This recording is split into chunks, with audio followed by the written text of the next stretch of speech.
샬롬, 2022년 10월 4일 화요일 아침입니다. 오늘이 무슨 날일까요? 10월 4일 흔히 천사데이라고 하는 날입니다.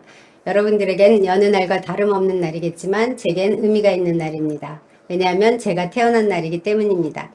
천사데이에 태어났다고 해서 젊어서는 자칭 모태 천사라며 헛된 자랑질을 하고 다니곤 했답니다.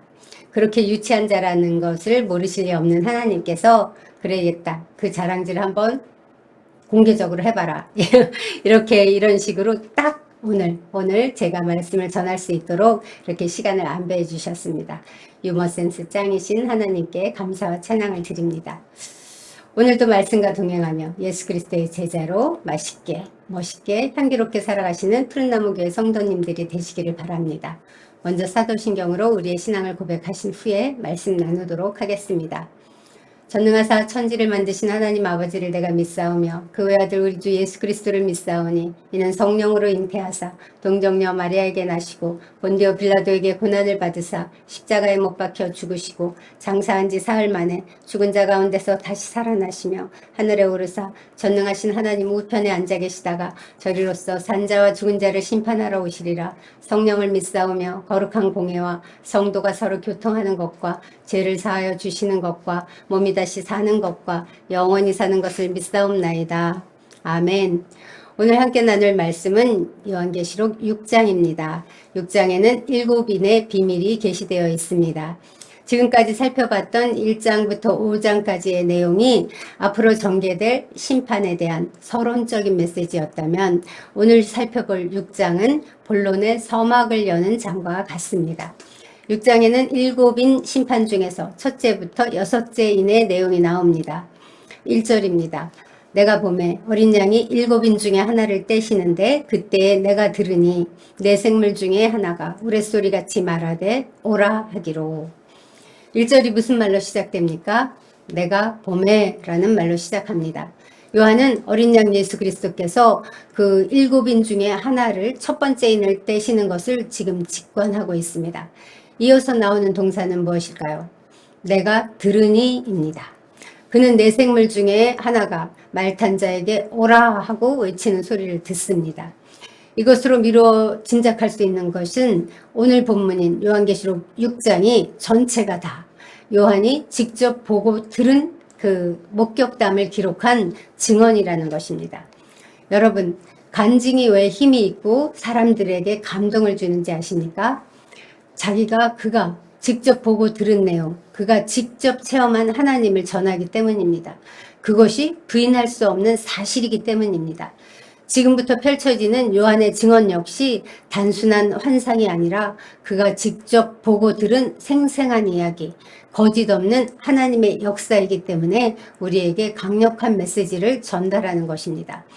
계시록은 요한 사도의 이것이 나의 간증이요 이것이 나의 찬송일세 라고 부르는 찬송과 같습니다. 다 같이 귀 기울여서 한번 들어보실까요? 첫째 인이 떼어지자 흰색 말이 나옵니다. 2절은 그 말 탄 자가 활을 가졌고 면류관을 받고 나가서 이기고 또 이기려고 하더라 라고 기록합니다.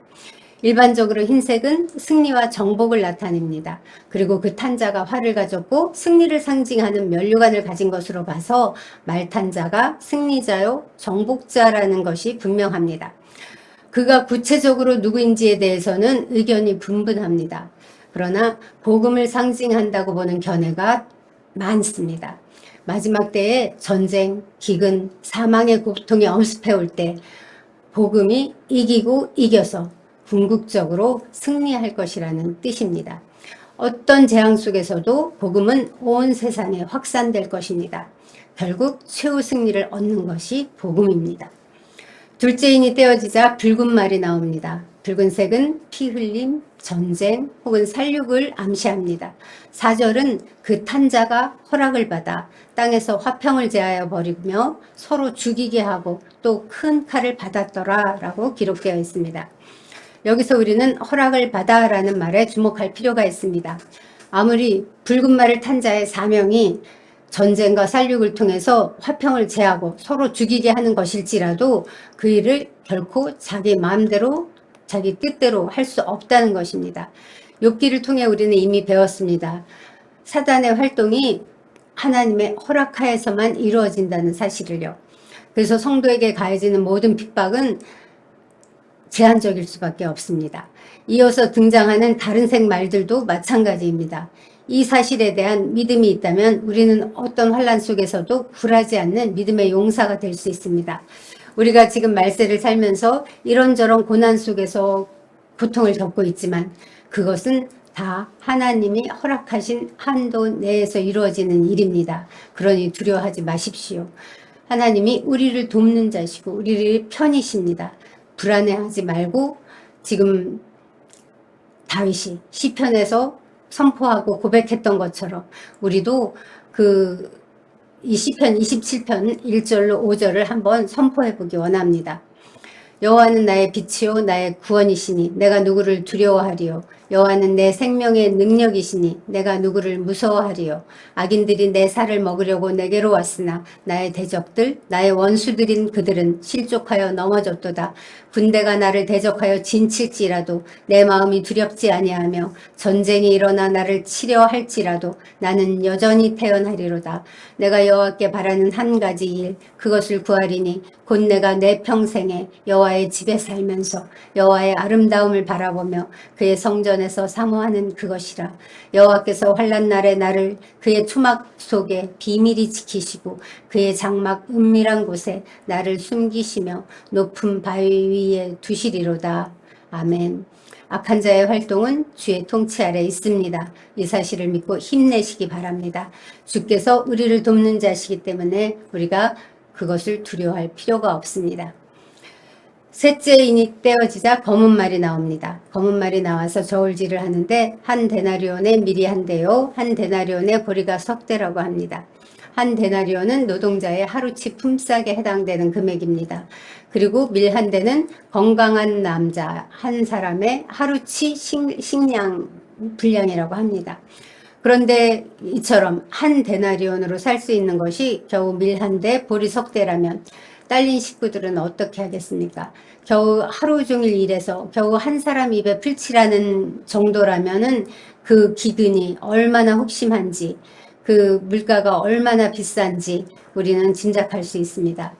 그런데도 이런 와중에 이상하게도 감람류와 포도주는 해치지 말라라고 합니다.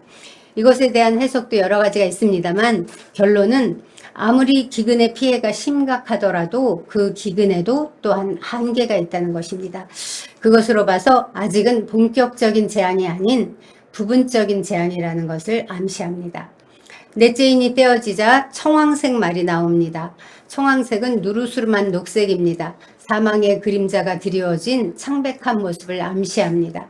그래서 8절은 청황색 말을 탄 자의 이름을 사망이라고 하고 그들이 땅 4분의 1의 권세를 얻어 검과 흉령과 사망과 땅의 짐승들로서 죽이더라 라고 기록되어 있습니다.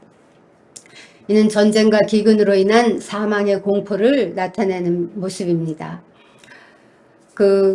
그것들이 땅의 4분의 1에 대한 권세를 얻어서 칼로, 흉년으로, 사망으로, 땅의 짐승으로 사람들을 죽이고 해칩니다.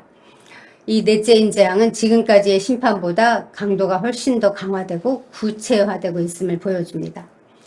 다섯째인이 떼어질 때 요한은 하나님의 말씀과 그들이 가진 증거로 말미암아 죽임을 당한 영혼들을 봅니다. 그리고 그들이 자기들의 피값을 갚아달라고 부르짖는 소리를 듣습니다. 거룩하고 참되신 대주제여 땅에 거하는 자들을 심판하여 우리 피를 갚아주지 아니하시기를 어느 때까지 하시려 하나이까. 이 탄원에 대해 하나님께서는 그들에게 각각 흰 두루마기를 주시고 아직 잠시 동안 쉬되 너희들의 동무 종들과 형제들도 너희처럼 죽음을 당해서 그 수가 차기까지 쉬라고 말씀하십니다.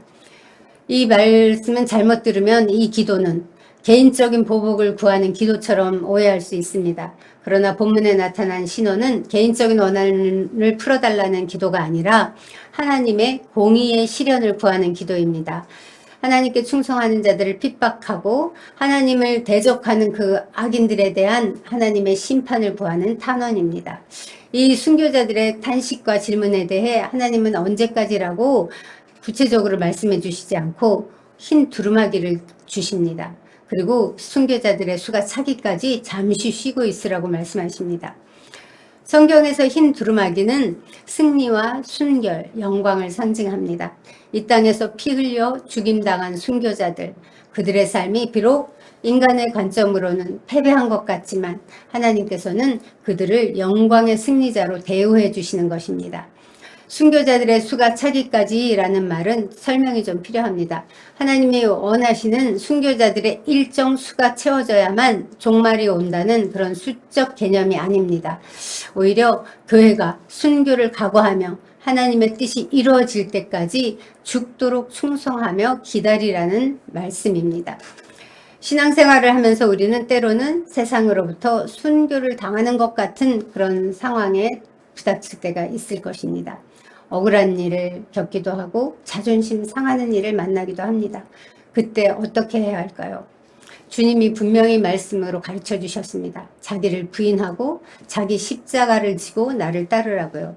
이것이 바로 순교입니다.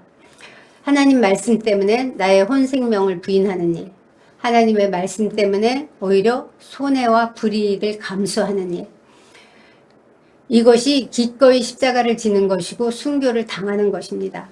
그러니 너무 억울하다고 너무 낙심하지 마시기 바랍니다. 하나님은 그 모든 것에 대해서 아십니다. 그리고 하나님께서 그것을 갚아주실 것입니다. 자기를 부인하고 십자가에 넘기는 그 순교의 시간들을 계수하시고 위로하실 것입니다. 계속되는 순교가 있을 것입니다. 이 땅에 사는 동안, 이 땅에서 그리스도인으로 사는 동안 우리에게는 이 순교의 시간들이 있겠지만 그 분량이 다 차게 되면 하나님은 반드시 갚아주시고 마침내 흰 두루마기를 입히듯이 우리를 존귀하게 세워주실 것입니다.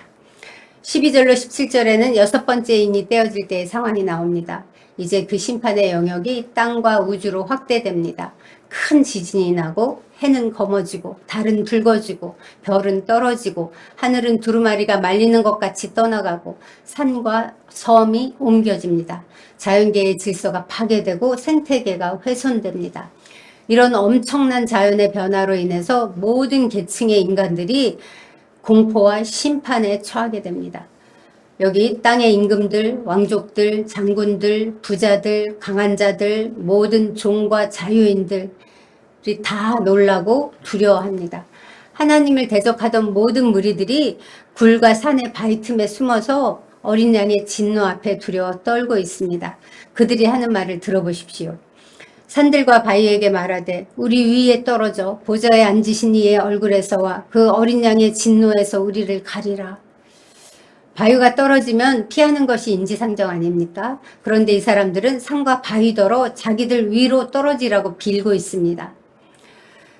하나님께 신원하는 것과는 대조적으로 아무 도움도 줄 수 없는 무생물들에게 호소하는 비참한 모습을 보여주는 것입니다. 종말의 재앙이 얼마나 참혹하면 산과 바위에 눌리는 것보다 보좌에 앉으신 하나님과 그 어린 양의 진노 앞에 드러나는 것이 더 무섭다는 뜻입니다. 여기에 모순되는 표현이 하나 나옵니다. 어린 양의 진노. 이는 여기서만 유일하게 언급되는 역설적인 표현이라고 합니다. 온유의 상징인 어린 양이 진노하신다는 이 사실만 봐도 하나님의 심판이 얼마나 큰지, 그리스도께서 종말에 어떻게 철저하게 악을 심판하실 것인지 극명하게 드러내 보여줍니다. 그 진노의 큰 날에 그 앞에서 피할 자 아무도 없습니다. 사랑하는 성도 여러분, 그 누구도 피할 수 없는 마지막 심판의 날이 올 것입니다. 그리스도인들이라고 해서 전쟁이나 기근을 피하는 법이 없습니다. 심판은 누구에게나 동일하게 임합니다. 그러나 기억하십시오. 닥쳐오는 어떤 환난도 어떤 고통도 다 하나님의 섭리 아래 있다는 사실을, 하나님의 허락하심 아래 그 일들이 벌어집니다. 모든 사람들이 다 두려워 떨겠지만 하나님의 백성은 오히려 위로와 안식을 얻는 날이 될 것입니다. 세상 사람들에게 그 종말의 심판은 그 영원한 죽음이지만 믿는 이들에게는 그날이 신원의 날이요 영원한 부활의 날이 되기 때문입니다. 역사의 열쇠, 역사의 중심은 힘이 있는 사람들이나 강대국에 있지 않습니다. 이 인을 떼시는 어린 양 그리스도에게 있습니다. 그리스도를 믿고 섬기는 성도들은 이 무서운 심판을 이길 수 있습니다. 기도하겠습니다. 하나님 아버지 감사합니다. 이 세상의 역사와 주님 우주 만물의 정말 흥망성쇠와 사람의 생사화복과 자연의 모든 변화까지도 하나님께서 다스리는 것임을 믿고 감사드립니다. 그것이 우리를 두렵게 하고 불안하게 하는 것이 아니라 그 하나님 아래 그 하나님께 속한 자로 그 하나님의 그 자녀된 권세로 우리가 택함받고 살아가게 하신 이 은혜를 인해 감사합니다. 주님, 두려워 떠는 것이 아니라 그날을 기다리며 담대하게 살아가는 저희가 되도록 주님 믿음 더하여 주시고 주님 이 평안, 이 은혜를 주님 붙들고 누리는 자들 되게 하여 주시옵소서. 오늘도 그 일을 행하실 주께 감사드리며 예수님의 이름으로 기도합니다. 이제 공동체를 위해 기도하겠습니다. 오늘 말씀이 이 마지막 날에 이런 환란의 때가 오겠지만 그러나 그 모든 것을 다스리시고 통치하시는 분이 우리 아버지 하나님이시라는 것.